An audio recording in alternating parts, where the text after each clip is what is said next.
30 seconds. I'll keep the clock. I'm not a vicious timekeeper. There's no microphone to be turned off. But please do make sure if you want to speak that you sign in and have left your contact information. If you want to speak, raise your hand. I see one hand, I see two hands, I see three hands, I see four hands, I see five hands, I see six hands. I see seven hands. I'm not clear. People who want to speak their piece about Underhill Avenue. Where at? Underhill Avenue. No, I'm saying, where do you want to speak out here? Here. Right now. You can be first. Go stand out on the street. Because I'm like, you all want to speak out here whenever we feel like it. No, but we said, as part of the process, we wanted to reserve some floor time tonight. So instead of waiting till public comments at the end, I wanted to move it up a little bit, the agenda. No, we're not voting on this tonight. What we're voting on is possibly voting on an authorization for the subject. Yes, ma'am. So if you could please, again, identify yourself and let us know who you are. Yeah, my name is Deborah Howard. I've been in Prospect Heights for about 30 years. I live right around the corner from Underhill Avenue. Speak louder, please. I live right around the corner from Underhill Avenue. And I found so many reasons that it's problematic. First of all, we were never contacted. Second of all, I know when I drive down that street, I feel like I'm on a slalom ski course. If I have an electric scooter, I no longer feel safe now because even though it's supposed to be a shared, drivers just don't do that. And I don't feel like I have space for cars to pass me if I'm going slower than them. The Underhill Plaza, it creates this huge traffic jam at the corner of Atlantic and Washington. The plaza, I think there's things that go on there, but they're so infrequent that I don't know why that street can't be open and then closed on days when there's something, whatever.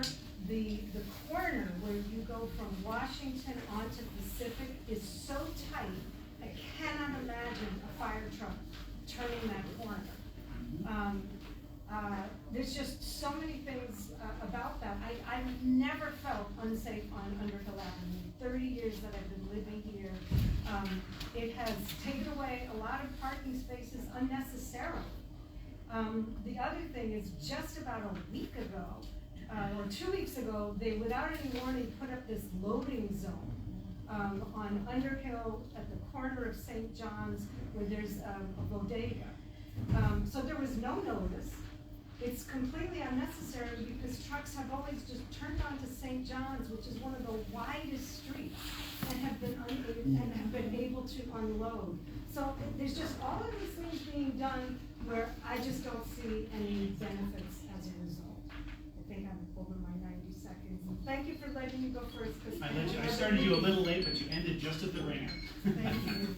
Thank you. Thank you. Are we going to show, let's get a show of hands so we can identify in the order that's going to be? Oh, Or we just... I was just going to toggle from side of room to side of room. Who else wanted to speak? Yeah, and also just to let you guys be aware that this meeting may be recorded. Did I see a hand over here somewhere? You want to go in the back?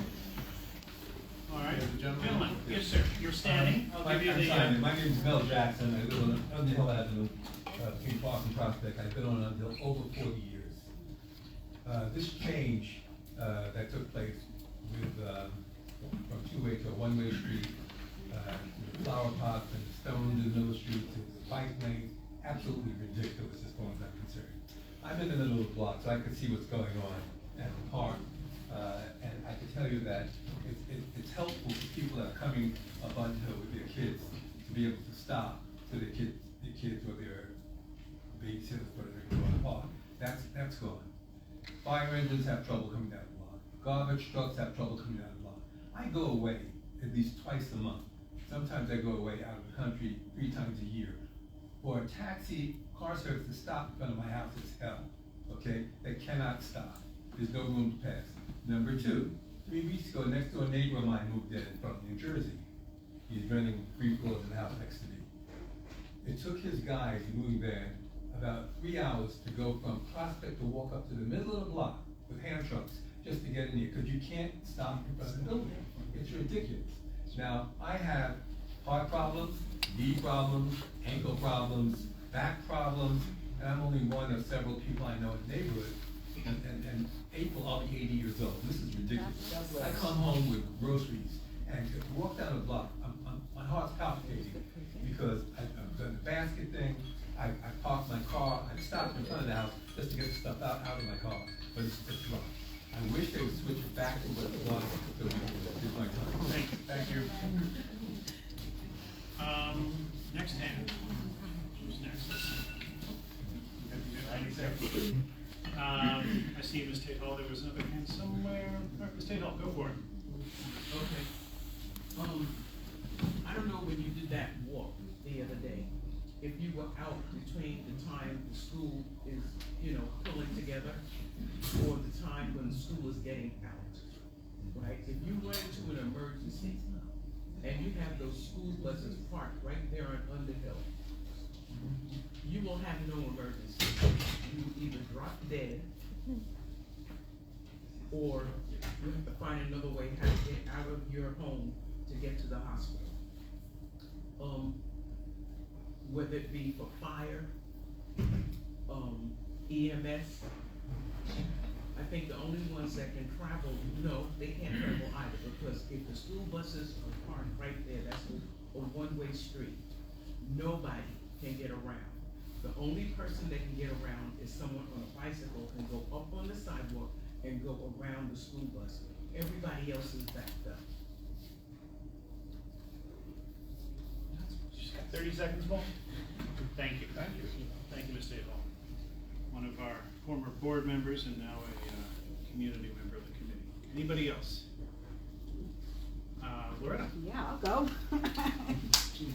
My name is Loretta Dimitrescu. I live on Underhill between Bergen and St. Mark's.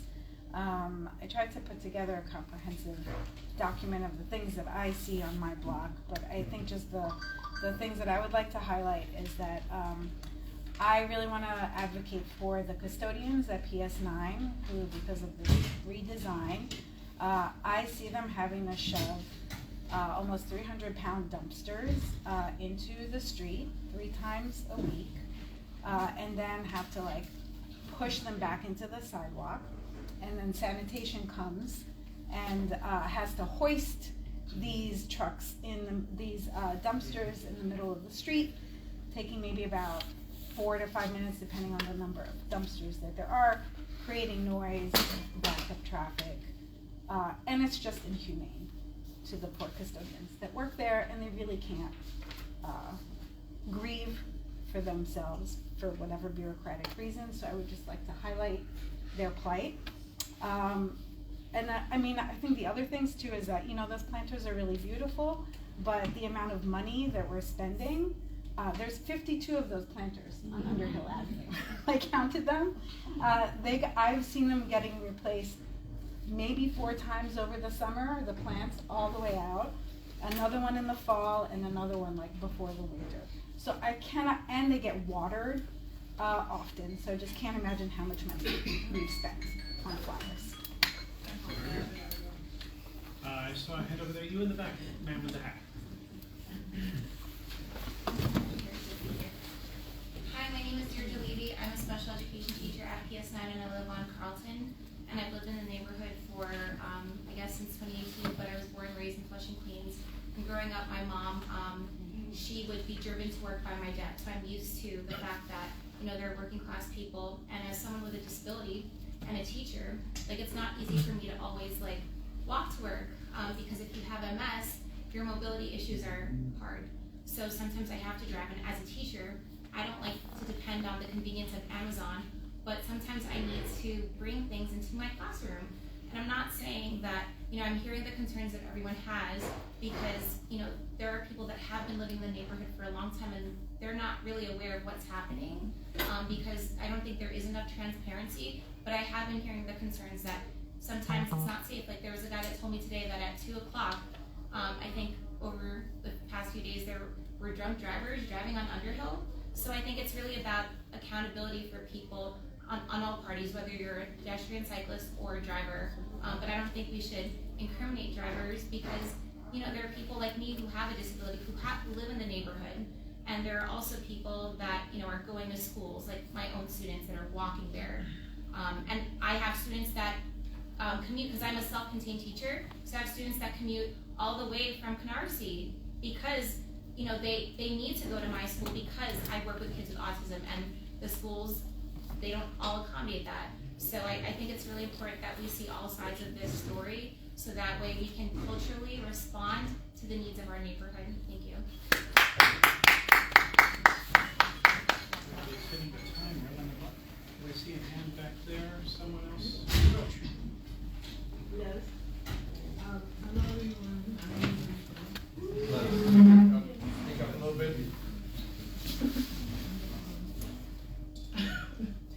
All right, so hello everyone. My name is Alika, and I wanted to speak on this underground map. Underhill. It need to go underground. This Underhill situation, as far as if we should have the planters in the street or not. I am a strong advocate for the community overall, not my personal interest, but the community. And my issue is, when I take into considerations of the needs of the people in the community, this is not something that is feasible for everyone. Everyone has some type of problem where it's a hindrance, whether you're a cyclist, whether it's a student, whether it's a pedestrian, a disabled, or senior person, there's a problem with it. So my advocating is just simply to have it removed, because it is a problem. Now, in the event it wasn't a problem, great. Now, am I a proponent for people riding bikes? Yes, I want you to be able to ride your bike, and I want you to be able to ride your bike safe. Does that mean looking at another option? Maybe. My time is up. Thank you. Anybody else? I'm going to bounce around with Karen. Hello, my name is Kathleen Karen. I'm in front of your camera. That's okay. That's okay. I live on Washington Avenue. So I just want to remind us all that the Brooklyn Commissioner of the Department of Transportation, Keith Bray, told us at a public meeting that it wasn't about safety. Okay, so the changes to Underhill right from him was not about safety. So then we said, well, why did you do it? So it was some sort of beautification effort, I guess. So let's just remember that. So I live on Washington Avenue, and more traffic gets pushed onto my block. So I always felt safe on Underhill. I go running up Underhill, I walk on Underhill, I go there all the time. Washington Avenue has more traffic. Now it's worse. So my safety and my child is compromised because of Underhill. And there's really no reason for it. Keith Bray himself didn't express a solid reason. It was like, well, you know, it was already closed off with barricades, so it just seemed like a good place to do it. So it's like, that's not okay to have this kind of impact on our community for everything you've heard tonight. So Washington Avenue, we get the buses pushed around now because they have to circle around in weird patterns. I'm kind of near PS9, parallel to PS9. So more traffic, not liking it, and there's just really no justification for it. That's what the really painful part about this is not listening to the community, not thinking about the impact that it's really going to have. Like, we have a bike lane on Washington Avenue, and there's other bike lanes. Thank you. Thank you. So I hand it here in front. Yeah, I'll stand so I can be heard. So there's been a fair bit of comment. I'm going to respond to what I've heard in the room about perceived safety and perceived. What's your name, sir? Oh, sure. My name is Scott Weinstein. Scott Weinstein. Okay. I live nearby. I don't live on Underhill. I live a couple blocks away. So I've heard a lot of comments like, oh, it's more dangerous, or it hasn't been more safe. But the data I'm looking at, and the data comes from CrashMapper, which sources the data from NYPD. The data shows a 37% decrease on Underhill in 2024. Decrease of what? Crashes, collisions between. One at a time, please, one at a time. Sorry, Mr. the Weinstein's data, done. I got it from a website called CrashMapper. CrashMapper gets its data from NYPD Open Data Portal. So the data shows a 37% decrease on Underhill in 2024. And then interestingly, there's a small decrease on Washington, no increase, or the Combat of Washington. There's no increase in crashes on either Washington or Vanderbilt. And so I want to present that data. It's not my data, it's data I found from NYPD of what the city has observed in terms of actual collisions and crashes. These collisions involve automobiles, pedestrians, cyclists. There have been no deaths on this avenue, by the way, but there have been plenty of crashes. Anyway, I think I'm done. Thank you. Did I see a hand in the back there? Yeah. Is that you? You wanted to say something? One at a time. Yeah. Weinstein, you kind of lost me for a minute. You said there's been no deaths, but a lot of crashes. That's how you just ended off, so you lost me. Yeah, I don't want this to go with my time. Let me sit back down. I need to hear the time. Hold on. This is not the debate time. This is the testimony it's not time. a debate. We're going to open the floor in a bit to debate. I need him to just clarify that before I say what I'm going to say. Because he said there's no deaths, but there's a lot of crashes. But he also was saying how the data supported that there weren't any increases in crashes. Sounds like prior to 2024, there weren't any crashes. Yeah. Now in 2024, there's a 37% decrease. From when? Yeah, Scott, but do you that's have like raw causation and numbers? correlation, like you can't. Sorry, I don't want to derail, but if that would. No, I'm not doing debate. I just wanted, I didn't understand how he ended off. In a period of time before the change, there was 100 crashes, and now there were 70 crashes. I do have numbers. I'm guessing. I don't know. Not Okay. all crashes are reported to NYPD unless there is an injury involved. You have to keep that in mind, and NYPD is responding less and less to MVAs. Sure. Unless there's We can an debate involved. whether the data quality is We good. want to interpret the data appropriately. I just have the data I have. Right. And also, we're reporting anecdotal data, It is that. right? No, this is data. These are anecdotes. So, Scott, maybe, I mean, I think this is a work in Just progress. answer Peter's question. I'm happy to answer the question, or I'm happy to sit down. Shut Okay, up. I just want to, all I'm going to say is that, in my opinion, because I'm working on this report too, I think the data, part of it is a work in progress. Yeah. And I don't think it includes Atlantic or Eastern Parkway in that data yet. Yeah, I did not include the intersections. I Right, saw your okay. request. Okay, yeah, so I think Peter, it's a does work that in answer you progress. conceptually what he Right, was I don't getting think at? anyone should take anything, let's just move on. Right. But that's not what my hand was up for. No, go I ahead. just- You ready? Yeah. Hit it.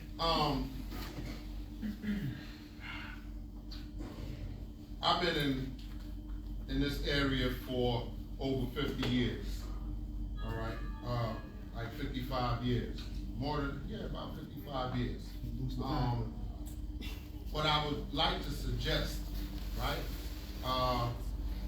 Because when the city implements things, right, you go through hell trying to undo it, right? That's highly unlikely once they do something. So can we do modifications? So it would be good for people to think of how you can modify whatever they've done to create more room for multiple vehicles, right? Because when you have just a one lane and a bus stops, everything stops. Garbage truck stop, everything stops, right? So I would just like to throw that out to people that, maybe the bike lane could be less, take up less space. Maybe we can pull the bricks in for the flower pots a little closer as opposed to having them so far out where they are, creating more space. A few inches on this side, a few inches on that side, and it allows for less congestion and stuff like that. So it was something like that, that I wanted to throw out to everybody. Thank you. And again, everyone's keeping it 90 seconds. I appreciate that greatly. Any other Chief. comments. Mr. Atkins. Yeah, originally I was 90 number seconds. 2, but I'll wait. Thank you. I want to ditto what this lady Kathleen over here said. I had brought the point up about when you created the district and made it a slow zone, that the eastern end of the community board, that's the area east of Washington Avenue, suffered with an increase in traffic flow. Every time city planning came, or they would cite their own statistics. But whoever's brilliant idea was to take Underhill, which in my vision was always a fairly narrow street, and to decorate it, and then to place bollards or whatever you want to call them, that was unsightly and not a genius move.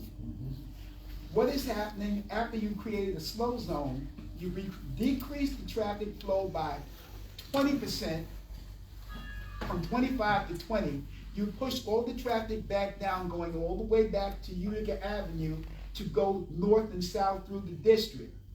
I pointed out in the past that there was a day when I observed on Washington Avenue around 316 that traffic was strung up from Pacific Street to Eastern Parkway. I observed people speeding going down the one-way street in the wrong direction to turn off of Washington Avenue, and this was a regular occurrence. How do I know this? I had 3 grandchildren, now only 2, who attended 316. Thank you, Mr. Atkins. I had my own time. No one was right then. All right, anybody else? Ms. Balsamo. Hi, my name is Linda Balsama. I live on Underhill. I'm also one of the main organizers for United Neighbors of Prospect and Crown Heights. We have quite a few members here tonight. I want to talk about 2 things. As an Underhill resident, I also used to work at Tavern on Dean. I've lived on Underhill for 20 years, and I worked at Tavern on Dean across the street for 10, which means I was on Underhill for 24 hours some days looking out a big plate glass window, and it was a very safe street. So when the DOT came to us and said, there are all these crashes, we felt that that data was wrong, and we dug into these crash whatever data, and we found a lot of issues with it. First of all, the DOT has retimed the lights on Underhill. You used to be able to go all the way down in one shot. You can only go 2 lights at a time now. So you cannot physically speed as much anymore. Second, the DOT installed speed bumps on the side streets because a lot of the crashes were people jumping the light to get to Washington. Third, a lot of the NYPD reports use Underhill as a cross street for the accident data, and it's then attributed to being a crash on Underhill when it's actually a crash on Dean, on Bergen, on Pacific, et cetera, et cetera. Third, when I asked the DOT, this number is high, are you including crash data from Atlantic Avenue and Eastern Parkway? We were told no, and we went and we looked, and guess what? They were including data from Eastern Parkway and Atlantic Avenue. I'm just gonna keep going 2 more seconds, because those 2 streets are not connected to Underhill. That data cannot be included. So when we talk about data, it's only as good as how you can interpret it. The other thing I want to say, as an Underhill, some people finished early, give me 10 more seconds. As an Underhill resident, I hear people speeding up to go around the pots every night. This is still Brooklyn. So if the goal is to slow traffic down, in addition to all the problems it's causing people with disabilities and our teachers and our municipal workers, let's take out all of these treatments, which are also blocking sewers, and put in speed bumps, which will actually slow down traffic. Thank you. Anybody else? Alan? My name is Alan Wyman. I live over at Grand Avenue, so I walk over down Underhill a lot. It is my main route to Prospect Park, by both on foot and bike, and occasionally I take cabs that go down it as well, although I prefer to go on Vanderbilt. Underhill is by far the safest route to get to the park, though I agree the current one-way implementation of like one-way uphill direction on bike makes it feel competitive when drivers are trying to use it as a shortcut. That being said, I think improvements like Underhill being closed at Atlantic, that square reduces that through traffic. I agree that it's important, as others have said, for vehicles to be able to get to their buildings for accessibility purposes. And other than that half a block of that triangle area, it is still fully accessible by car. That being said, I think it could use more loading zones to alleviate this issue of bus loading or deliveries. And I think it needs to continue to reduce the ability of cars to go through. So I think that there's two opportunities on the street. One is removing space from somewhere because it's narrow, so we could remove a few parking spots for loading zones, as well as switch the directions of some of the blocks to make sure that drivers can't cut through all the way. That being said, I'm pretty happy with how it is now. I just think, if for some reason it were to be revisited, those are opportunities. Thank you very much. Reserving 7 seconds.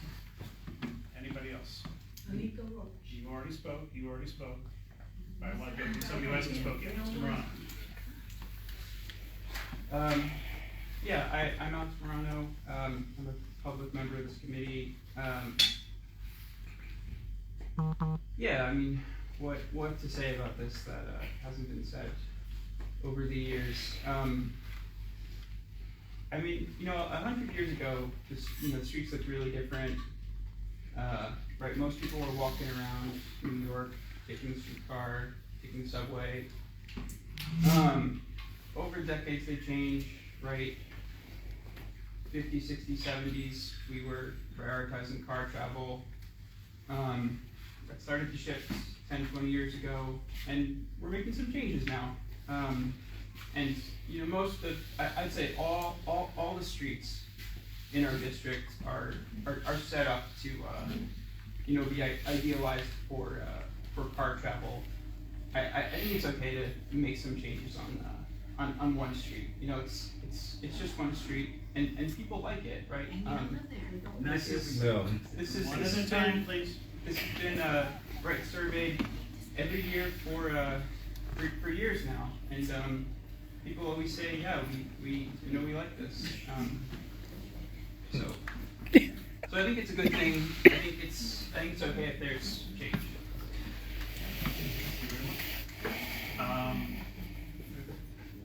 Mr. Crashes. I'll try to be super brief. I think that it's pretty clear that there's not a majority support for one direction or another for any particular movement forward.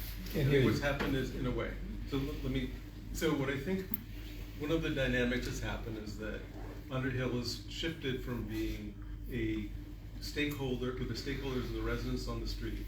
There's a broader set of stakeholders now, and there's a tension that's come out of the plan itself. And I think that this calls for a kind of adjustment of what's been implemented. I think there are some obvious fixes, and then I think there are some other things that are a little more complicated.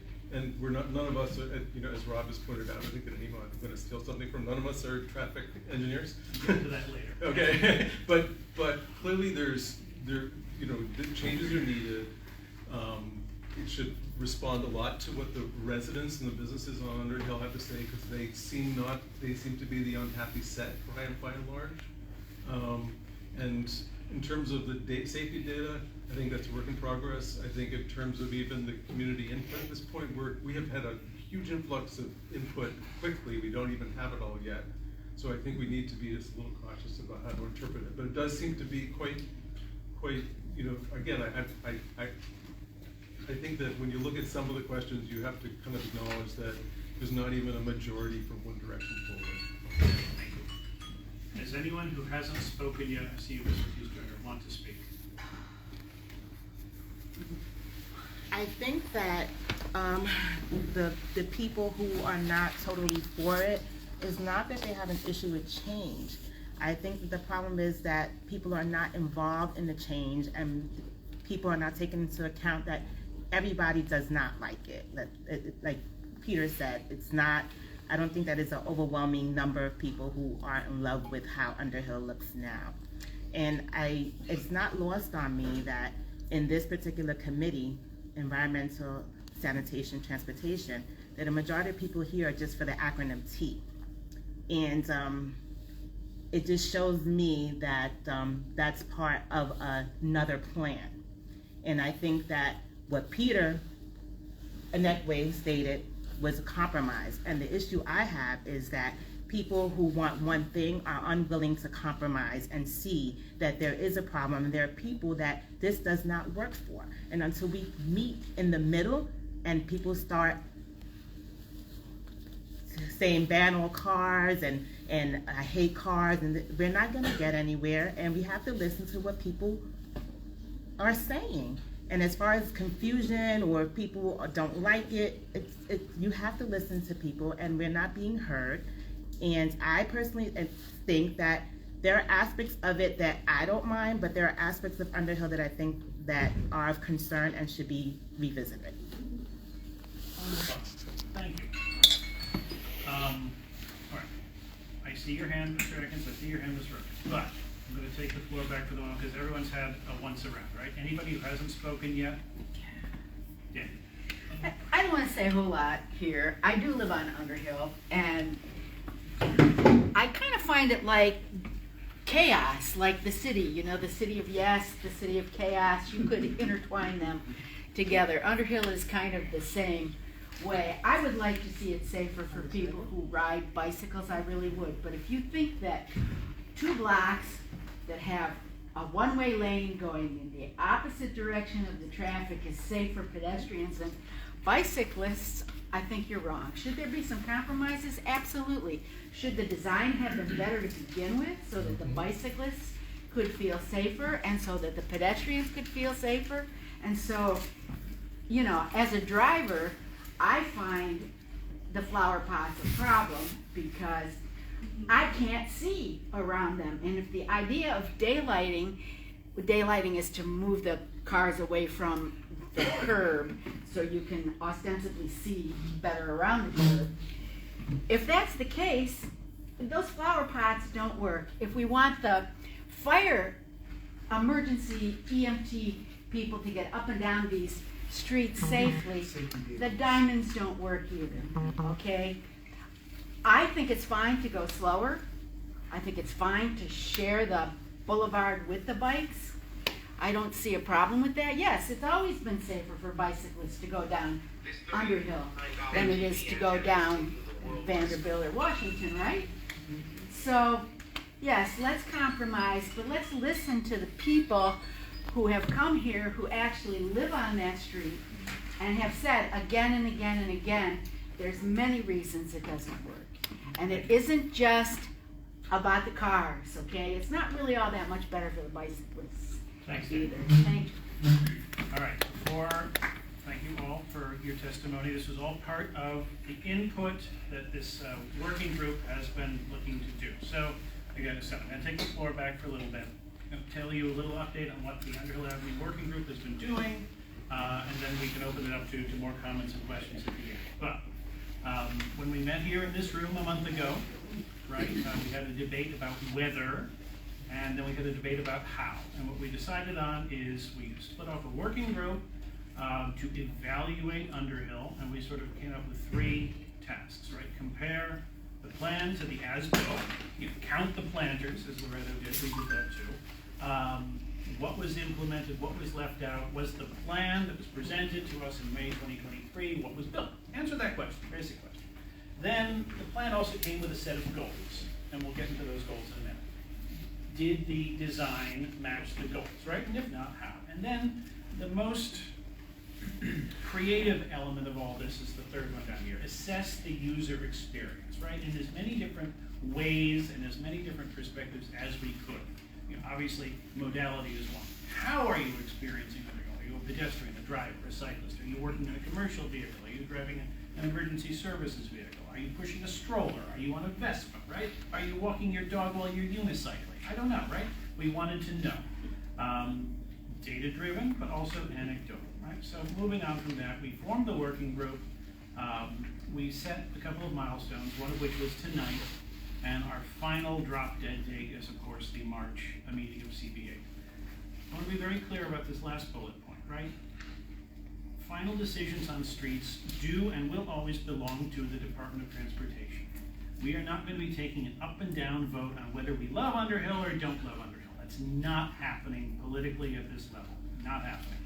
Our role is to provide insight to the Department of Transportation on the user experience, right? We are the community board. We represent the community, as diverse and fragmented as that can be, as contradictory as it can be. So tonight, again, a preliminary report from the working group. Here are the members. I want to thank everyone on this list. Everyone on this list has pitched in to some degree or another in an incredibly compressed amount of time. We started this a month ago. And the work product that we put together has been thorough. And again, some of the words that we heard in this room a month ago, transparent and open and welcoming to all vectors of input. And I think I'd like to thank everybody on this list for their volunteer time, whether it's been in person on a walkthrough or on a Zoom call or editing a Google Doc, what have you. Everybody's pitched in, so thank you. All of us are volunteers. So the scope. So, a little history lesson. All of us have probably known this and have it tattooed on our brain. 2020, we had the open streets. 2021, the bike boulevard concept, which is what Underhill Avenue is. It is a bike boulevard. The idea is, by design and intent, to reduce the speed of travel and reduce the volume of travel and ergo make it safer, right? And that is car travel. It is a bike boulevard because the measuring speed of the boulevard should be as fast as a bicycle should go, not as fast as a car can go. That is an element of the design, and that drives a lot of what we see implemented today. So keep that in mind. In 2022, the design was presented. This committee, I think we were still on Zoom at that point, had a meeting where we hashed it out. Many of you in this room spoke on that Zoom. In 2023, they came back. We did another one with a scaled back design that was presented, and that design was implemented in 2023, 2024, and here we are, a year later, and as part of the initial expectations that were set, when every DOT does a project of this magnitude, it's time to reflect on what we actually see, not about fears of what might be, but on the actual experience and the impact of what has happened to our street. Right? So here's where we are. A repetitive slide, I apologize. Our mission. We wanted to hear from several core groups, right? Of course, our constituents, the residents and businesses of CB8. But also, we keep in mind that the users of Underhill and of the street grid are not limited to those who have an interest here in CB8, right? You could live in CB9 and commute to CB3 or vice versa, right? We wanted to not exclude those voices. And even though they aren't technically constituents per se, and we had this sort of back and forth, you know, the public service providers and also businesses as well that may come into the district, we wanted to try to hear from them. And I think we've been very good about trying to put as wide a funnel for information as possible. We are, again, volunteers, as Peter said before. We're not traffic engineers, we're not data scientists. There are traffic engineers and data scientists employed at DOT. They don't need us, we don't need them. This is going to be necessarily a qualitative project, a gathering of perceptions and feelings. It's okay, it's anecdotal, that's fine. We'll often have contradictory things. As Peter pointed out in an email today, a lot of the comments in the survey were, I love the planters, they're beautiful, I hate the planters, they attract rats. We can look at the same thing and see two different things. And that's a lot of what's happening here. We all see the same things, but we're taking two different things away from it, and that's okay. That's part of our feedback. Our mission is to gather feedback on the user experience and give it to DOT. So in all its magnificent contradictions, as Whitman might have said, it's all right. And again, not a majority rules. We don't care that 51 people think something and 49 thinks another. We care that 100 people feel both ways. Our methodology.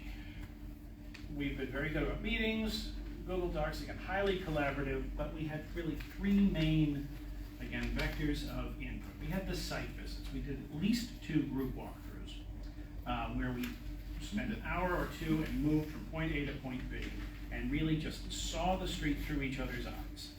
talked about what we were seeing, talked about the changes, talked about what was before, what was new, what was different, why it was there. And I think that was eye-opening for a lot of people. And then several of us individually, and I don't condone taking pictures while driving, but thank you for those who did. Several of us individually, in all times and all weathers, moved through the space on various different speeds and contributed our feedback. The survey. As of current writing, when I put this thing together at about 4:30 today, we had about 950 respondents. About 900 in the digital survey and about 50 on the paper surveys. As was pointed out, we haven't finished slicing and dicing that data. And I'll get to some preliminary results in a few slides, but that's another one of our venues.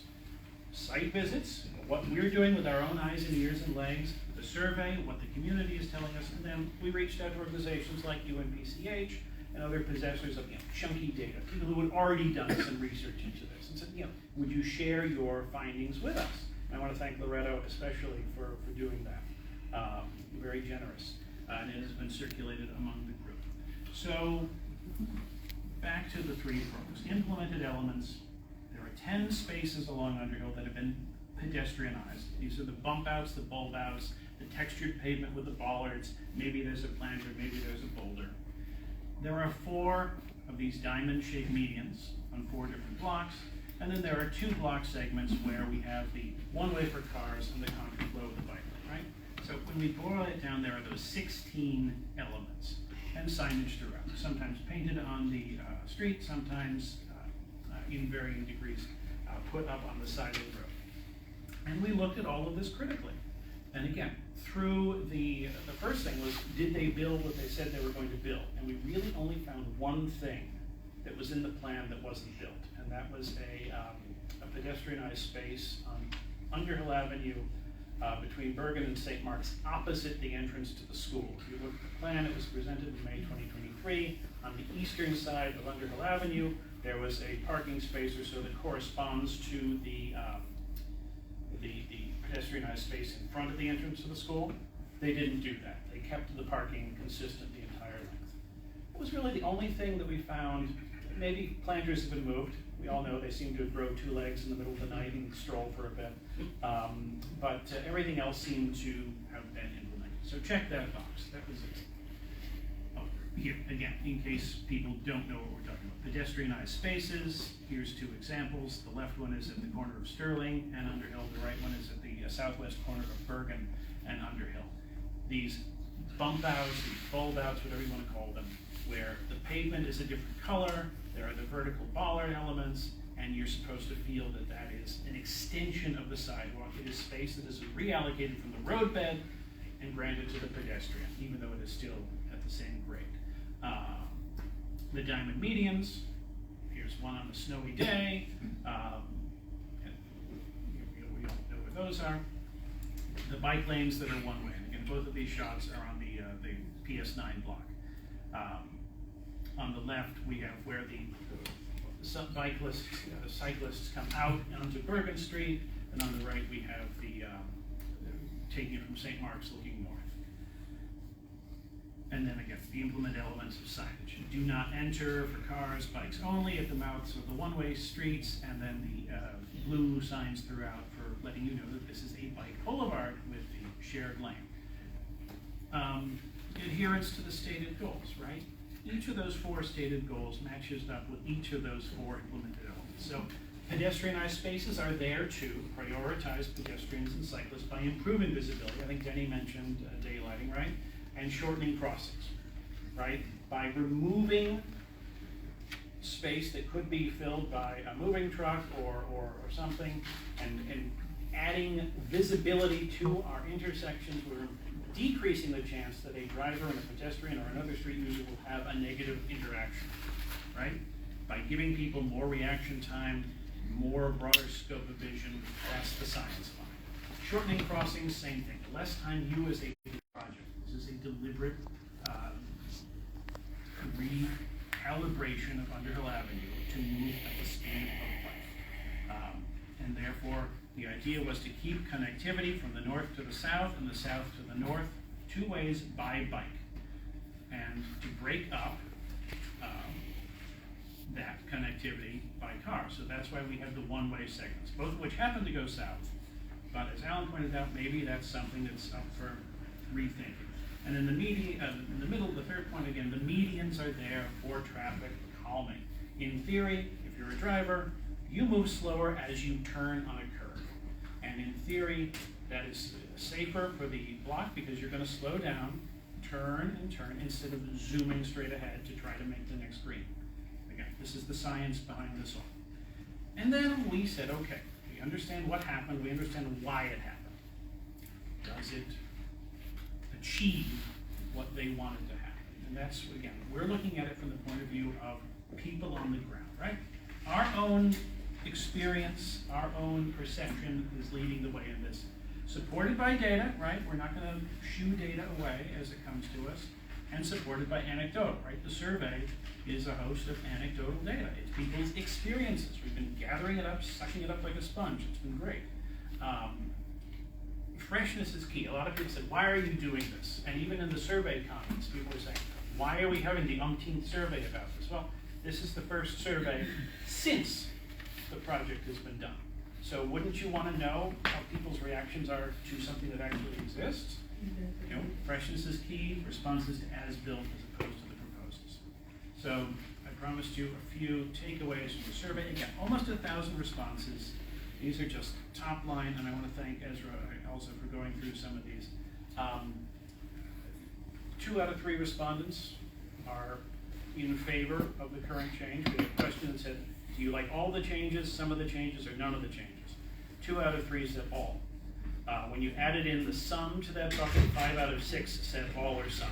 So only 1 out of 6 said none.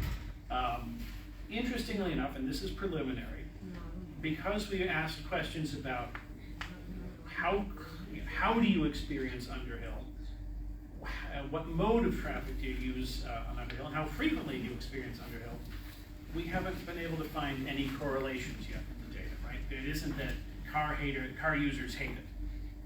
I don't see a correlation yet. We've got to dig down a little deeper. But I want to thank everyone who filled out the survey and was verbose in the anecdotal, the very discursive columns. It's given us a lot of work. I've read 850 surveys so far. I haven't caught up today, but there's a lot of thought out there. Here's some example data. 525 respondents said they reside on or adjacent to Underhill. Oh dear. Some of the questions didn't come through in my cut and paste. I apologize. Give me a second.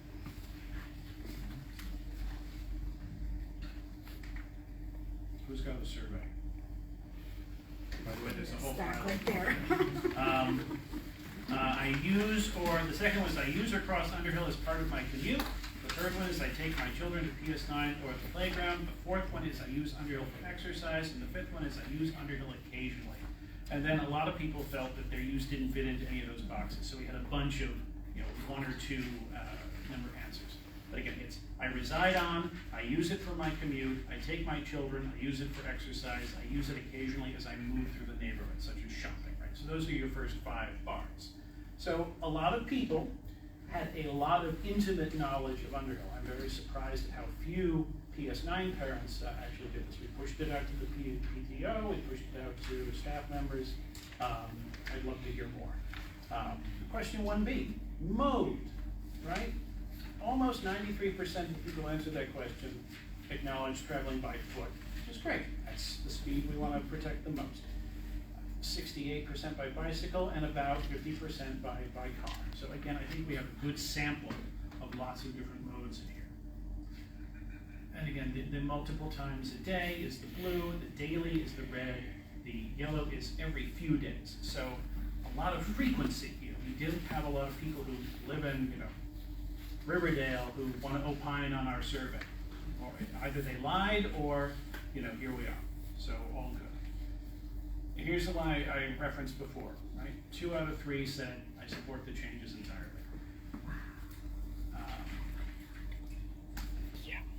This one blew my mind. I love the boulders. I think they're better than the planters, but only about 10% agreed with me. to prefer the boulders over planters or everything else. But you see, either both or the planters are the majority, and maybe about 20% say no. And Peter, to your question, 3F, right? Here's the current tally on which configuration. And again, if we had it to do over again, maybe we would have asked this question a little differently. We only put out 4 options. We said as it was and as it is, and then one way northbound and one way southbound. And a lot of comments to the survey said, I wish I could have said other, I wish I could have proposed something else, right? Something more complicated.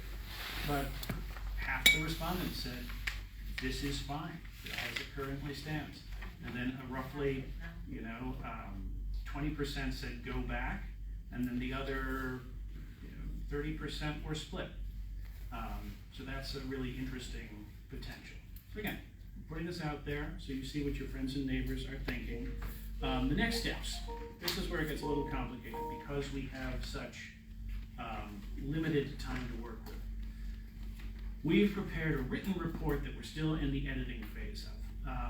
We're still in conversations about our conclusions, if any, and it was unfair to finalize that until we had tonight's exercise, which is to hear from the people who took the time, and I want to thank you, to come out here and talk about it. The survey, we said when we launched it on Valentine's Day, we're going to keep it open at least through the 28th, so we're going to hold to that. But the community board wants us to wrap this up a little bit. So at this point, before I get to that, any questions on what I just raced through? Lisa? I'm just wondering, like, when you start slicing the data, I'd be curious to see, like, what it looks like for people who live closer to Underhill and people who live farther away. Yeah. Is there a difference? Yeah, again, on a first pass, very rough, and I did this, I think we did this over the weekend, so we didn't have 900 yet, we were more like 700. No. Every set kind of looked the same. 2/3 pro, 1/6 some, and 1/6 anti. But, fudging it here and there, but that's roughly how it panned out by mode, by frequency, and by proximity. Just because I did a more recent count, I did it manually, but I only, now it's 950 or something, I did 917, and I counted manually 415 in support of the current state. So it wasn't... It's dropped. It's dropped some, yeah. But it's still, and I also read a lot of... 415 of what? 415 of 917. That's what I did it, scrolling through the, I'm sure there's errors, but it can't be too significant. I counted it twice. We'll talk. This is the work we still need to do, right? Is kind of my point. Yeah, and if you look at the passion, like additional comments, the last thing that people wrote, 55% for 45% when I read it when there were 800 something. So I think it's clear there's a lot of passion, there's different senses of stakeholdership, and the numbers are going to go like this.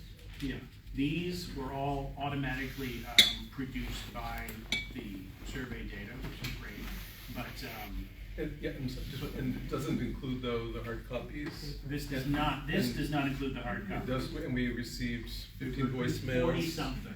So it doesn't include the voicemails, the hard copies from China, and from anything else that's been collected. So there's still, which might very well more likely skew against, to be honest, right? So probably. Oh, I have a question about that.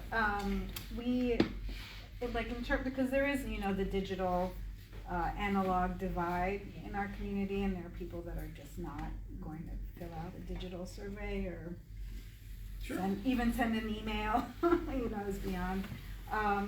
So we sent a lot of paper surveys to local churches that function. So, if we pick them up on Sunday, can we? I know it's past the 28th. Can we still pick them up? At the very least, they're going to get to DOT. Okay. Right. I mean, we have to stop our work at some point, but I'm going to keep. The end product is that whatever we have goes to 17 Court Street, and they do with that whatever they want, right? But everything will be included in one big box. Any other questions about this? Yeah. Maybe you should mention, of course, we didn't get to translate it into numerous Yes. languages Thank you. because Yes. we are a volunteer group. We all not, I mean, unless unbeknownst to me, people are trilingual or know other languages. But Mr. Willowatts was kind enough to translate the survey into Spanish, and I edited it for it to be more understand. So if someone you know needs a Spanish one, we do have a Spanish version. It's disturbingly easy with Google Translate. There were some things that we Oh, sure. but it was a good start. And I almost sent it to my Spanish major son and said, help me out here, but I figured you were slightly better. No. Thank you. And again, we've done the same thing with at least Creole, and we're not sure we can do Mandarin, but there we are. It's not so much a question of creating it, it's a question of dealing with it once you get it, right? I mean, how do you know when you plug that into the aggregator that what you're getting out is right? Okay, I saw a question in the back. Peter, was that you?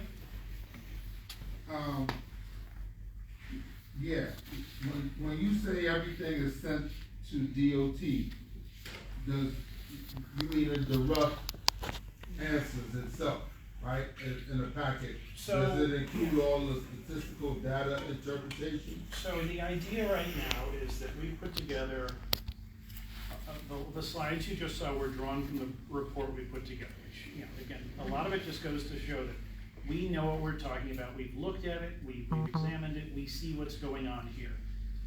The part that we haven't reached is, do we have any conclusions that we're drawing from this? And again, the working group, from all of the vectors of input that we have, our own walkthroughs and site visits and experiences, the survey, and the other solicited feedback, we're going to put it all together. There will be a report. As appendixes to that report, appendices will be all of the data, all of the survey data in its raw form, unmitigated, unaltered, right? As well as anything we get from UNPCH or any of the other people who might submit something to us. All of it's going in raw, absolutely. Does that answer your question? Yeah. Any other questions? Not so much a question, but a comment about survey data. One of the reasons, the main reason that United Neighbors of Prospect and Crown Heights formed is because we know the people in our neighborhood, and we know that they're not being included in these digital survey collections, which is why we've been able to get to the churches and the businesses, and we've been able to collect that data because we've gone and had these conversations. And pause you right there. I want to thank you and thank your volunteers for stepping up and doing that, and for taking your initiative to surprise us with the flyers for the signs. It sort of came at a juncture where we were about to do our own. We're like, well, maybe we don't need it. So I mean, we're all in the same community, but there's a fairly well-known story about a UN peacekeeping troop trying to negotiate two tribes in southern Africa, and the two chiefs were fighting because they wanted the area where the river was, and it wasn't until they went and talked to the women in the tribes who go and get the water, where they said that river dried up 2 years ago. We go over here now. So while this data collection is great, one of the reasons we feel that there have been so many problems is that the people who live and work on Underhill were not included from the beginning, because we could have told you, hey, if you, not you guys, but DOT, we could have told you, if you put this giant daylighting situation in front of Leland, that's great on paper and in your data because statistics show ABC, but what you don't know is that they get 3 massive deliveries every week, and that truck now can't pull over, so it pulls over next to the daylighting, so now that area is doubly blocked because there are other businesses, there are other people who need moving trucks. So I just want to throw into the data collection situation that it's not enough to look at the people who live on Underhill, because someone in the beginning of this said, oh, well, only this many cars are registered to the street. It doesn't matter. People get their boilers fixed. People get, it's not just Amazon. It's not just, people get mattresses. People need to have accessorides show up. So there needs to be sufficient space for the vehicles that come into our street, as well as the ones that reside there. So one of the things we said we weren't doing is we're taking the project as we found it, right? We feel our best use is to be a mechanism for evaluating the user experience of it as it exists today. How it got here, we are being agnostic about, deliberately so. And we just wanted to assess how it works, right? How it does what it does in our community. So I think we've got a really good. So I just want to follow up to what you just said. So what I'm asking of this committee is to weight the experience, the lived experience of the people who live on Underhill, live around Underhill, on Washington, the people who go to church on Underhill. Duria's having a big problem. The people who come into our neighborhood. We might not be as technologically savvy as Transportation Alternatives and the groups with all the digital stuff, but we still have valuable data. And if there is one teacher at PS9 telling you that she has MS and you've made her life harder, and if there's one gentleman, and we know that there are actually 3, but if there's one gentleman on the next block who said, I can't bring my groceries anymore because I have a bad back and a bad knee, we should weight our community, in my opinion, to care for the most vulnerable among us.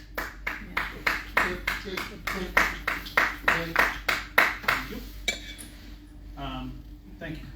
Yep. Is that it? Yep. I'll get to the hands in a second, but it's 8:15, and I do just want to. We'll be at this shortly in about 2 hours, and there is 2 other quick pieces of business I just wanted to get to. One is the next steps on this, right? So we put our cards on the table. We've seen who's in the working group. What I would like to ask is for a motion from the membership of this committee to accept what we presented so far and authorize us another week to finalize the report through consensus among ourselves. No, because I have something to say, and what I say may be pertaining to this. We don't have to, I just wanted to put this out there. We don't have to vote on it until we're done talking about it, but here we are. Yeah, because let me just say what I wanted to say. My concern is when I look at some of the questions in the survey, they seem to be a little leading.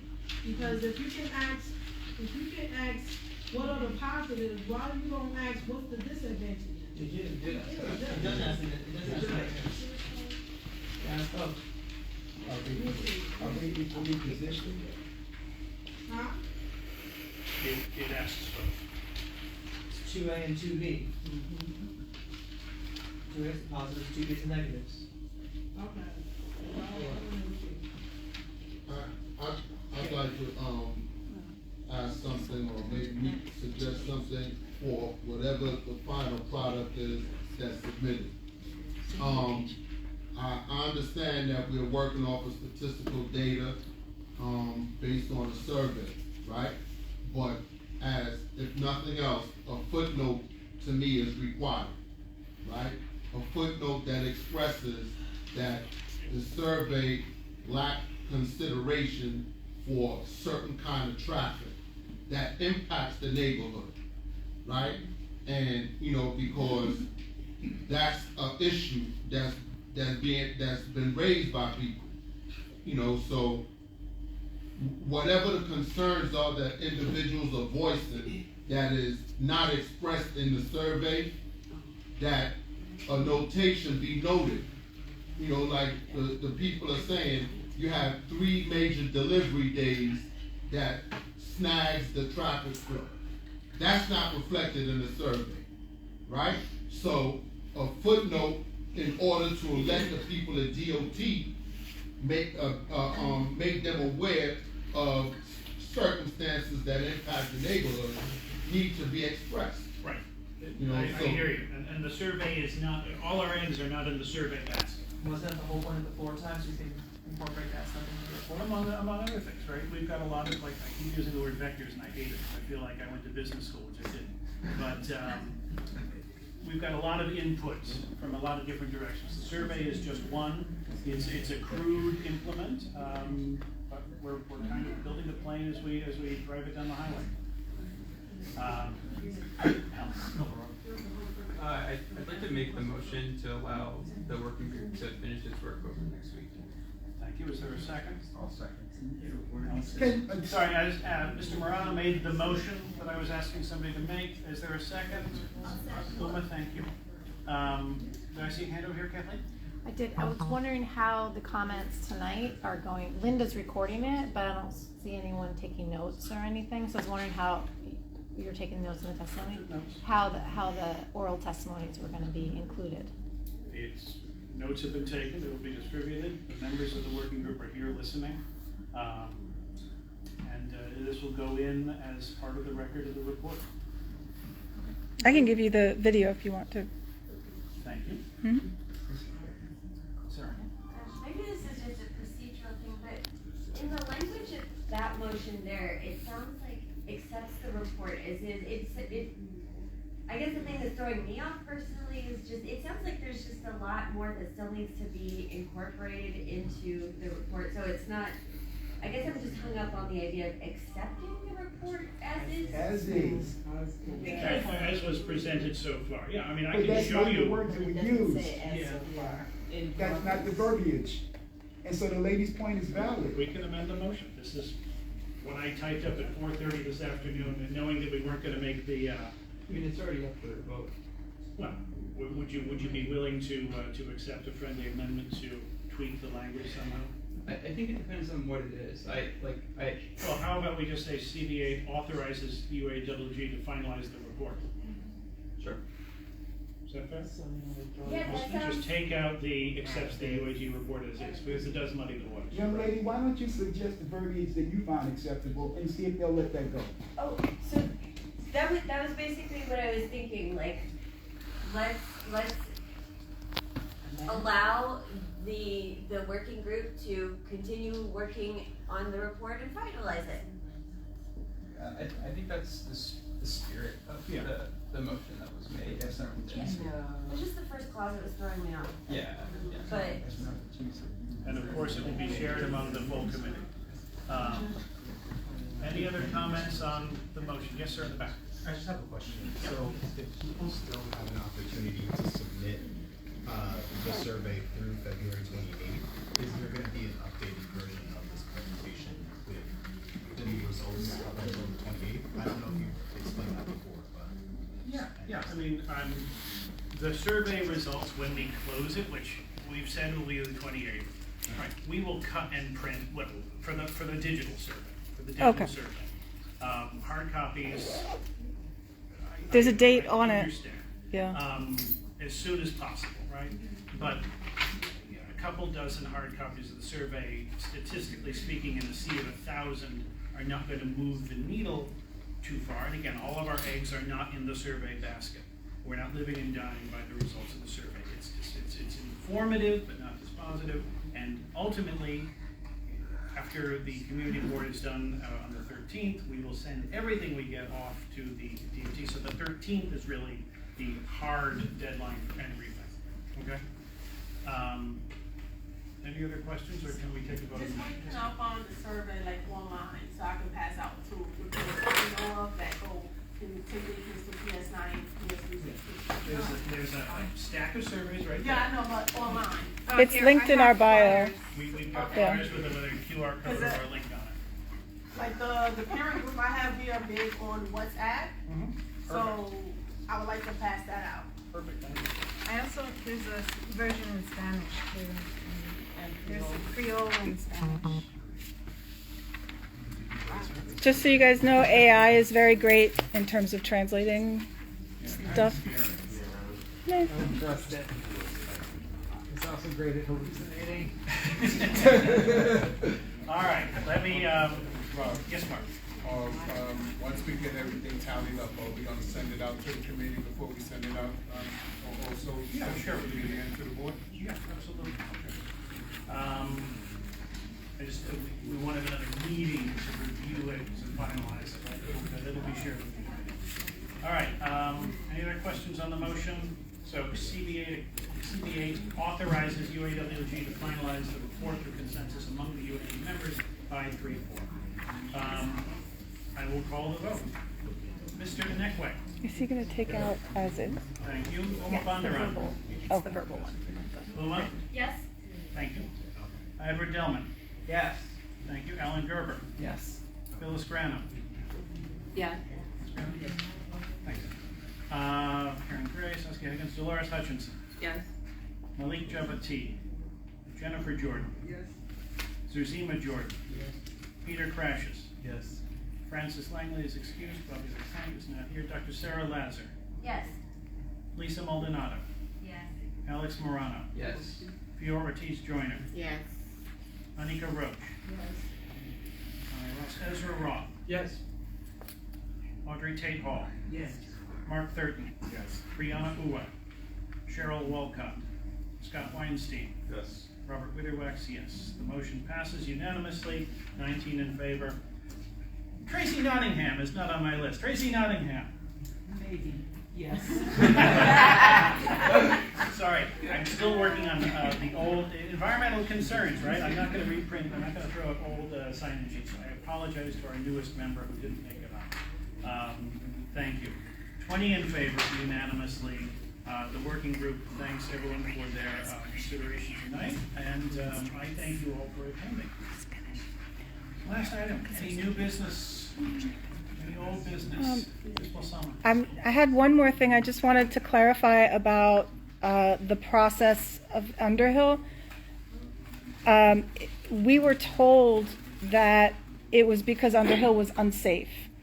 But what Kathleen was saying, and this was the meeting that you were actually at as well, with Crystal Hudson and Keith Bray, what he did say was that the reason that Underhill was chosen to be redesigned was because it was an existing open street. But you guys should know that at that time, the residents were pushing to end the open street. So we were told, oh, it's just going to remove the barricades, blah, blah, blah. Keith Bray told us it was changed because there was a city council made a local law saying that some open streets with barricades needed to be changed to bike boulevards. And the community partner, which is the PHNDC, was operating Underhill and suggested we do Underhill. The other thing I want to clarify is when you said a bike boulevard is to have cars go at the speed of bikes, electric bikes go pretty quick, right? So we have a lot of electric bikes that go down the protected bike lane in front of PS9, and I did want to just throw this into the mix that I was talking to the maintenance man the other day, and they told me that some parents the other day had to actually grab their child and pull them back because the bike lane goes in the opposite direction of cars, and because children are used to looking in the direction of cars with their parents, and because children are small and they can't see over those lines, this kid almost got nailed by an e-bike, and we already know that did happen, I think, on Bedford, and that child needed plastic surgery and was very severely injured. And then one more thing I want to say real quick, and then I'm done, is that we did meet with Mayor Adams. It caused quite a stir, but you should be able to meet with your mayor, and if you want, we're all in a democracy still somewhat. So we're told. So it caused quite a stir that we had a meeting with our elected official, which is still odd to me. But I do want to point out, because there was an article that came out today in Streets Blog, and our friend Alex, the volunteer chair of Transportation Alternatives, is quoted about the Underhill survey that was not released. The information in Streets Blog is incorrect. We also have the survey. It was not released because the mayor told us that he did not trust the results because a lot of the responses came from outside the area. So that's why, because they were supposed to go door to door. We were told that when the stop work order happened that the mayor's office was going to go door to door. What happened was the mayor's office had the DOT go door to door. The DOT handed out paper surveys and didn't really talk to anyone. So one of my neighbors, Henry, who is blind, said that they knocked on his door and they gave him a paper and they left. And he was unable to complete the survey. They did not offer to help him. Another one of our organizers who's not here, he and I, the mayor's office asked us to do this. They said, find out how many people got door knocks, because we did an action that day. Everybody stay home. The mayor's office is coming. Stay home. And then I got swamped with emails. Nobody showed. I was home all day. So we called 80 people, and 15 of them got door knocks. So I just want to be clear that it's going to be thrown out. Oh, well, this was already done and everybody liked it, but the data is only as good as how it's presented. Because if you only survey the people who like it, of course the majority of people are going to say they like it, right? So I'm glad that we're doing the paper ones. The And silent majority in any survey are those who choose not to respond. well, I want to object to that, because it's not choosing not to respond. It's not being present. Like my friend Henry very much wanted to respond. Fair enough. Okay. It's good points to have in the mix. Any other, yes, when I see you, 1 second. Wait a minute. 1 second. I'm going to call on you next. I just want to acknowledge that you're on the line. Anybody else? Because we want to wrap this up shortly. Mr. Atkins. When they finish, I have a. So I don't know this. Mr. Atkins. I don't know this lady's name, but her friend Kathleen made a point, and you keep mentioning DOT. The commissioner of Brooklyn DOT is Keith Bray. I find Keith Bray's practices questionable in Kings County. And I live on the other end of the district, and there have been things that I have observed in the interplay between MTA and DOT, and in personal interaction with this office in trying to get things effective. And this lady and her friends, her community are doing a ton of work. And Mr. Witherwax, just now I thought you made light of what she was saying. It's not funny. I didn't make light of anything. Little bit. Yeah. Make light of everything. Let's put it that way. Okay, so I'm going to be specific. She made the point about the redirectioning of electrical bikes for bikes. My grandmother and my mother said something to me. My family's from Panama. And as a young person, my mother said to me, she said, bicycle kill man. And I had never heard that. But what she meant to say was that people being struck by two-wheel vehicles can be given lethal or extremely harmful injuries. Okay? And if I find, and I've already made this point more times than enough, I won't stop stressing it. The creation of the slow zone on the western end of the district pushed traffic to the eastern end of the district. I heard one person complain about traffic on Washington Avenue. I heard the lady over here reference PS 316. There are two other schools. There's PS 9 and the other school on St. Mark's. And all these schools are the school on St. Mark's. The street is huge. Agreed. Okay, but those other blocks are incredibly narrow and have a lot of problems with traffic. PS 9 not so much, because Bergen Street has been handled in such a way as to move a lot of the traffic away. No. Well, That's what I'm trying to finish? explain Okay, to you. wait. That the buses pick up on the front part of the school. Oh, where? On Bergen? On Underhill. On Underhill. That's the point that I'm making. I'm stating that the traffic is wide on Bergen Street. I did not say Underhill. Underhill to me is a cluster, whatever.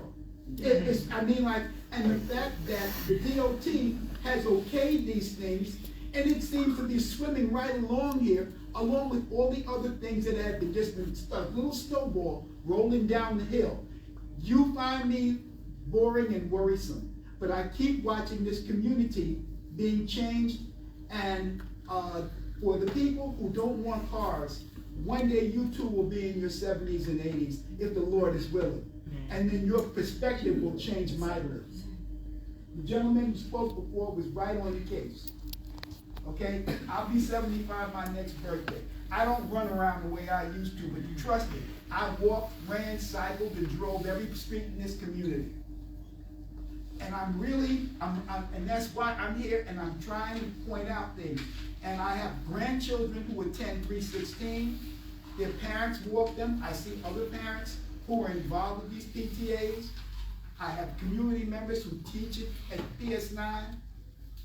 And all these things are cumulative. It's all one community, and people don't recognize that. But these ladies have done a heck of a lot of work, and I want them to be given the respect I feel that they're due. I don't think that everybody I don't understand how the Underhill people, they have every right to scream because it's happening directly on them.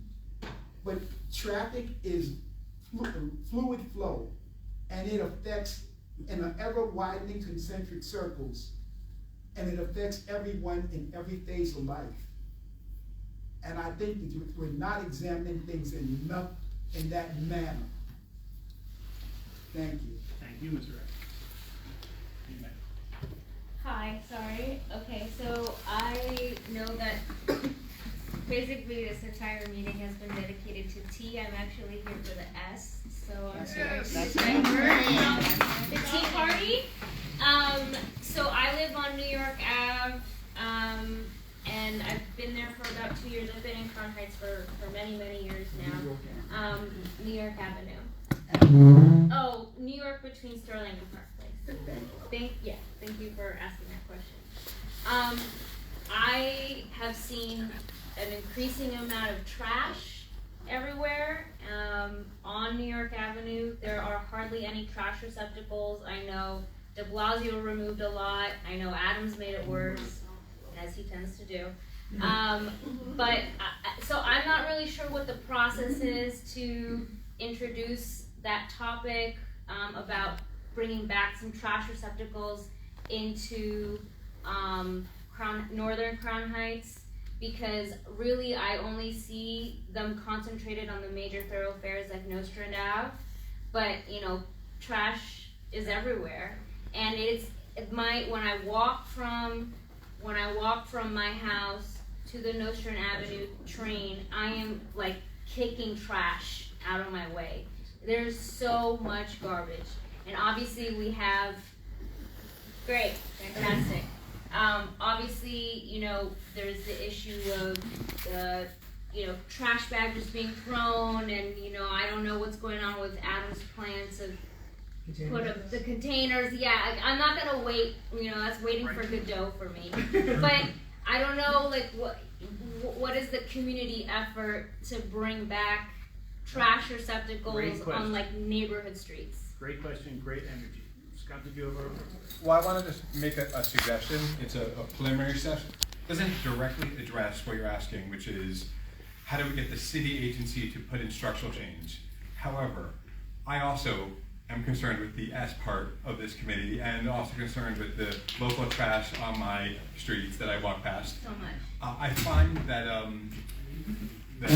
DSNY is actually really good if you put a 311 ticket in.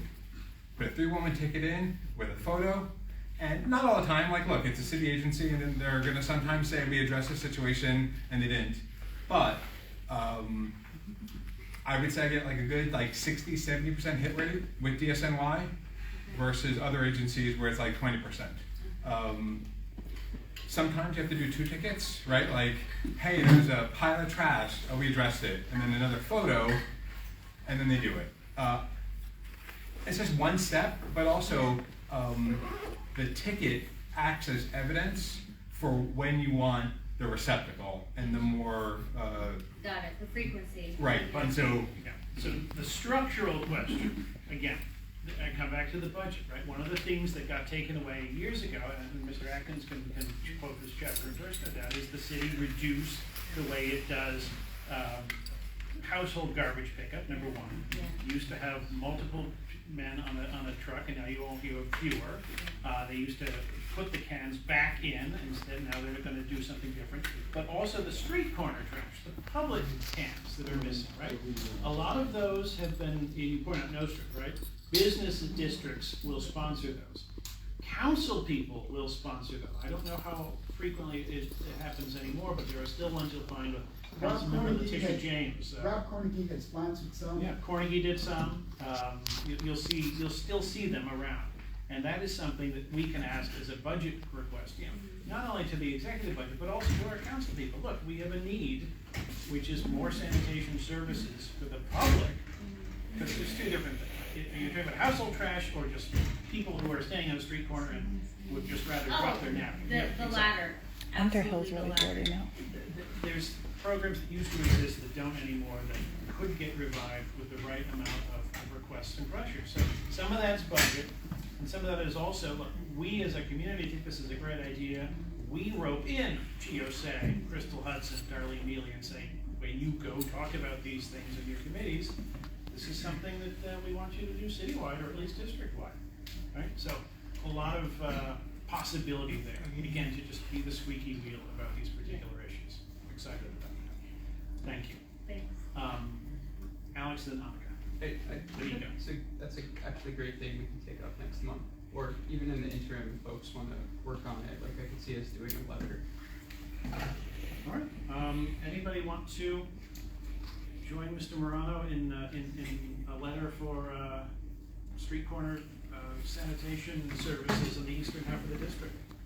I mean, I'm not a formal member. I don't know what power I have, so. What power do any of us have? Okay. No, Yes. thank you. We'll talk afterwards. Okay. Great. I think that's a fantastic idea. Thank you. Anika? Oh, I'm sorry, Mark. You had your hand up before Alex. Yeah, one new business I have, with DOT. DOT spent a lot of money and a lot of time and a lot of effort on our western section of our community board. And we've had several issues that we have for safety with our community board as whole.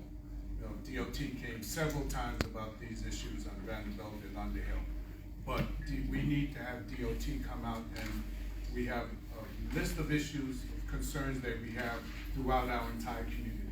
DOT needs to be responsible for the entire community because their budget is going to be cut shortly, and they're spending their money in one specific section of our community and not taking care of the community as a whole. Exactly. They need to be coming out to our meeting, and we have issues that need to be identified, and they need to address these issues to serve our community equally, entirely,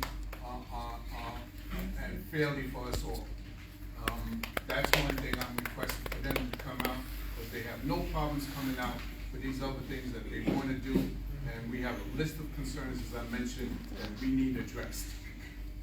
Yeah, they were tentatively actually supposed to be here tonight for specifically about Eastern Parkway buses, but they had to postpone. And every time we get them in the rush, we like to hold their feet to the fire on other things. We have the list of things, we put it out there, and I mean, the problem that I have is that they say that a time span might be 2 or 3 years. For Buffalo, for example, they did that within 10 months to get a dedicated bike lane over there, and didn't take care of the other concerns that have going on. And they need to be addressing the concerns as a whole. That's not about just the bikes, it's safety for us as a whole, as our community. Is that DOT, Mark? Yeah. DOT, correct. Anika, and then Kathleen, and then Alex. Okay, so, one thing I wanted to point out on, the page is the survey right here. Can you speak up a little? I can't hear you. Look at the pictures at 3C. I just wanted to, highlight that we're not only hearing sanitation can't clean it, we got a picture showing that the snow is there because sanitation can't clean it. The people can't get there. If you look at 3C, where the snow is at, that's a safety issue. That's a transportation issue, that's a sanitation issue. Okay. So I wanted to say that, and I also wanted to piggyback because at the general meeting, like I said, then I'm saying now, and I'm saying it because it needs to go back to the budget again. If Councilwoman Crystal Hudson can ask for us to suggest where we should have these bus stop sheds, and we take the time to say where we want them, I find it unacceptable to say it can't happen, next, move on, don't ask. That's not acceptable. We need to continue to put it back in because the buses do not run according to schedule all the time. And when that happens, people are stuck standing for a long time, whether it's summer, winter, or whatever the season is. And sometimes it's just not durable for people. Okay, if I'm standing with a cane, can't stand 10 to 20 minutes for a bus. So I thought it was great to ask where you need a bus shed at. If it's pouring, raining, or snowing, I might want to be able to have some shelter. So it's not acceptable to ask us to do this and then say, no, you can't have it, the agency don't agree. What? Amen. Kathleen? I had a comment about budget. So for the committee that volunteered to work on the budget proposal, the issue of misuse and where Department of Transportation can save money or invest it properly. So Loretta's point about how much the planters cost, she did some research, sorry for putting you on the spot, that they're actually using a program that's for underserved communities. So the money they're using, to your point, Mark, I don't remember your last name, Mr. Mark.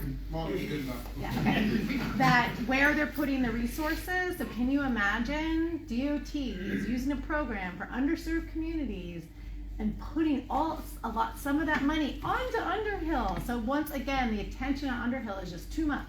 So I ask you, the budget committee, when you look in that, if the planters end up staying, at least like pave them or something. Don't waste the money that literally it's a misuse of the program. We made a request to the comptroller to have an audit of the DOT for the misuse of those programs, but who knows where it went. Ms. So Kathleen, I made the point about, you wrote up his name, Keith Bray. I'm going to say it again, his leadership is questionable. Desmond, we're running out of time, and let's I finished what I had to say. So go ahead, Mark. I'm saying let's do the new business and get to the old business, because it's almost 9 o'clock. All right, just the 10 seconds to finalize that. For the program's name, if you go to the Unpunched website, we have a whole thing written up about the name of the program and the misuse of the dollar allocation. Thank you. Alex, unless it's a response. That was going to be my comment because I'm on the budget committee, so I was going to ask, can we get that info, but it's on your website. Yeah. Okay, Thank you, great. Alex. So I think the bus shelters, and then like Buffalo Avenue safety, anything over there. I think that's business we should take up as a committee. We did a letter on a resolution on pedestrian safety last spring. Let's do more. I mean, there's lots of great work this committee can do without, how many? Yeah, we just spent a lot of hours on stuff so far this year that I think we didn't have to. I'm very mindful of the volunteer bandwidth. We got 31 people on this committee. We all show up for a couple hours every month and a couple hours in between, and I thank everyone for all the hard work they put in. Yeah, but I'm mindful of not taxing it or asking it to go in the wrong direction. I'll go out and protest for bus shelters. This is important stuff. It's important business that we should take up. Absolutely. The young lady. I also want to add, in addition to the bus shelters, about the B44 additional stops, the SPS additional stops. We could continue to push on that. Yeah, the Bergen Dean stuff. Yeah.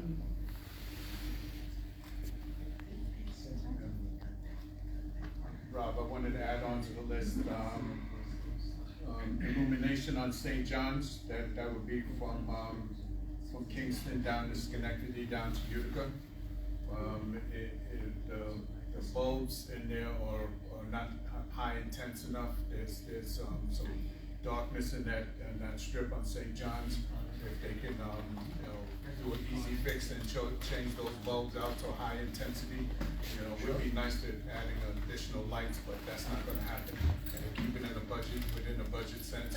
Some things like that may not even be a budget thing. The agency could accommodate that within existing resources. It's just a matter of having the board office talk to the local district and get it done. Yeah, that's one of our things. One of our things on our list that we need to be accomplished, because that's accomplishable. Yeah.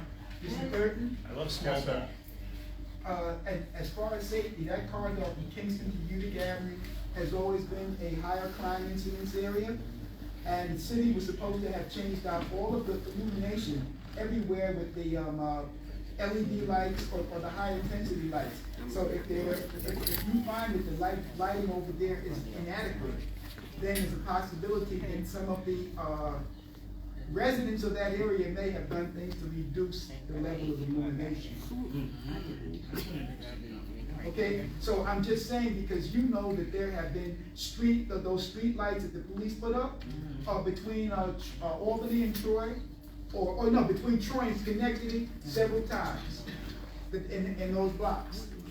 All right, and 2 years ago, 2 blocks further east, there was a young man who was murdered, who had been, and it's just ongoing crime.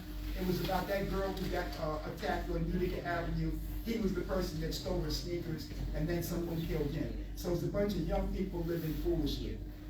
But it is to say that the need for higher illumination may be already within your purview. You just got to get the people to say, you need to take care of this now. This is a known sore, and you need to deal with this right now. And we can add Bergman to it. We'll take it to the board office and see what they can do. Any other final comments before we adjourn for the month of February? Yeah, I got a comment. That's right. I was wondering, because of the bicycle safety concerns, right? I was wondering, and forgive me if I sound ignorant, because I don't know. But I was wondering if the people could just like go back in the days and ride against the traffic where you can see the car. If you scared that the car might not see you or don't have space, is it possible you could just ride back against traffic like back in the day? I will just say, as a driver, that's really dangerous because you don't anticipate, you don't see them coming until they're like, as a driver, you expect them to be in your going your line. They're driving in front of you. Where are you going? I know because they're. All right. Thank you, everyone. Sorry, one more thing, Rob. Nostrand Avenue. Nostrand Avenue has a loading over there from the entire strip of Nostrand Avenue, truck loading from noon to 2. Loretto, That's really unnecessary. They need to, between, from our entire community board, from Atlantic Avenue to Eastern Parkway, they need to analyze that and see how they can put loading zones in specific areas so that they can open up parking, metered parking for the residents. Okay. Thank you, Mark. Thank you, everyone. Adjourn. Second. thank you, everybody. Let's go. Thank you, guys. Thank you. Thanks for watching, everybody, hanging up.